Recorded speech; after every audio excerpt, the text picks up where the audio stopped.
Hey y'all, Shana from Controlled Chaos. So I wanted to take a second and explain my last reel, which was about Vivitrol.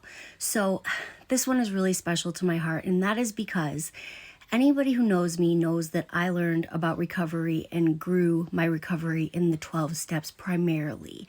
In the 12 steps, or back in the day, kind of more, or like in the rooms that I was in, it was always kind of looked down upon to do any other forms of recovery, or especially things like MAT, which is medication assisted treatment. So anything medication wise.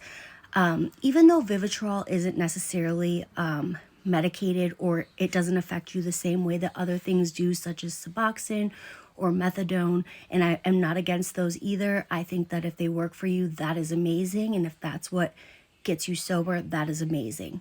But they don't have any effects such as causing you to feel different. Vivitrol does not.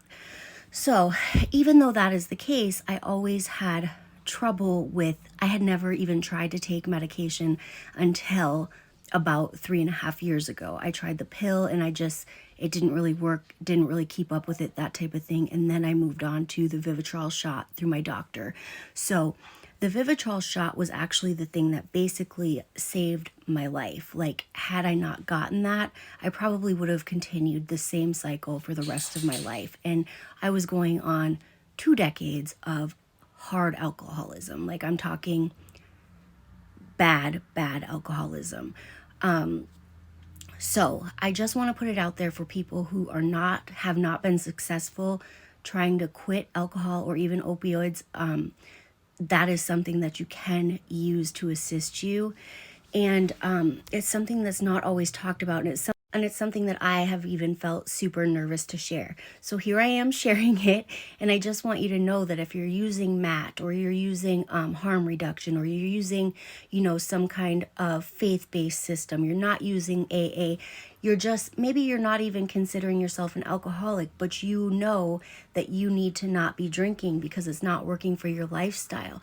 These are all things that are okay, and we need to stop judging each other. Stop judging each other. Do what the hell you need to do with your recovery in your life to live the life you want to live. So that is my message today. And that is why I shared about the Vivitrol shot. If it's not for you, I totally understand that. But this is an option for certain people. Now, people that are wondering why I'm 3 years deep and still on Vivitrol, I have known my medical provider since I was young. I moved to Texas and came back still with the same alcoholism in inactive use that I had when I left. So when I finally was able to get 3 years under my belt, or close to 3 years, I went to her and said, I think it's time to get off. And she said, I think not. There are no side effects that are harmful, and I see no reason for you to ever stop. She did allow me to get a second opinion, and that doctor said the same thing. After 20 years of struggling with alcoholism, or close to, there's no reason for you to stop doing what has worked. It also assists with anxiety and depression, which is something that I am diagnosed with. So they are leaving me on it, and probably I will not ever get off. So if you're wondering why I'm so long in recovery and still taking it, most people do get off. I will not. Love you mucho.